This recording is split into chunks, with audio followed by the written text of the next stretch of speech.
Alors, ce qui m'intéresse ce matin, c'est que vous travaillez en ce moment sur le virus. Je travaille, mais pas forcément au labo, puisque on travaille sur ordinateur avec un collègue, et puis c'est tout.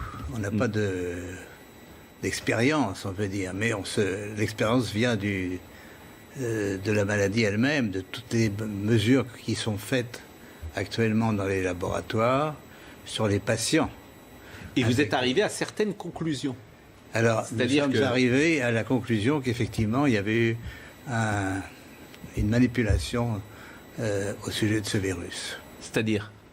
Eh bien, qu'une partie, je ne dis pas le total, n'est-ce pas, mais il y a un modèle qui est évidemment le virus classique, et là, c'était un modèle surtout venant de la chauve-souris, mais à ce modèle, on a par-dessus ajouté des séquences, notamment du VIH, le virus du sida.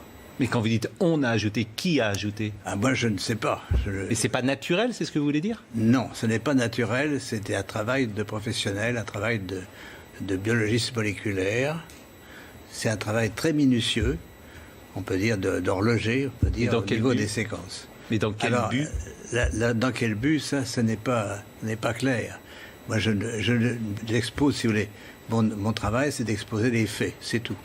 Je n'accuse personne, je ne sais pas qui a fait ça et pourquoi.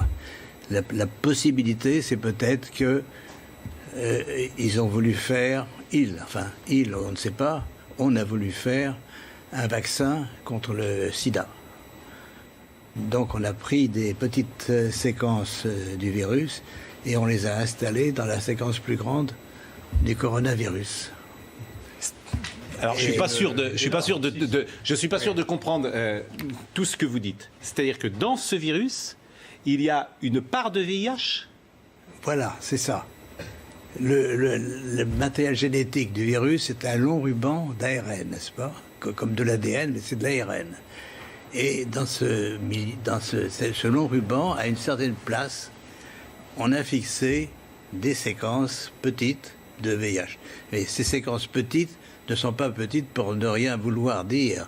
Elles ont la possibilité de modifier, par exemple, ce qu'on appelle des sites antigéniques. C'est-à-dire, si on veut faire un vaccin, on peut très bien modifier la protéine qui est exposée pour le vaccin par une petite séquence venant d'un autre virus. Mais vous êtes certain de ça? Parce qu'on a dit que le bruit a couru, que c'était d'une origine humaine, finalement.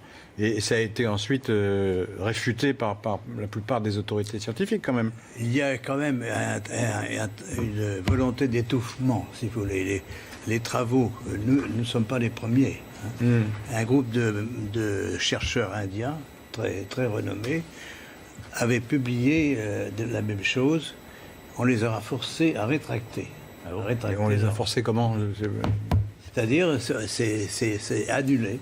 Il y a, si vous regardez leur publication, vous avez une grande bande annulée parce que... Mais ce que vous dites là, la plupart des scientifiques disent le contraire, quand même. De moins en moins. De moins en moins. Si vous voulez, ceci est arrivé au début de cette année et on voit de plus en plus de travaux qui suggèrent, mais moi je suis, on peut dire, hors d'âge. Je suis prix Nobel et je peux travailler librement. J'ai donc aucune pression sur moi qui peut agir.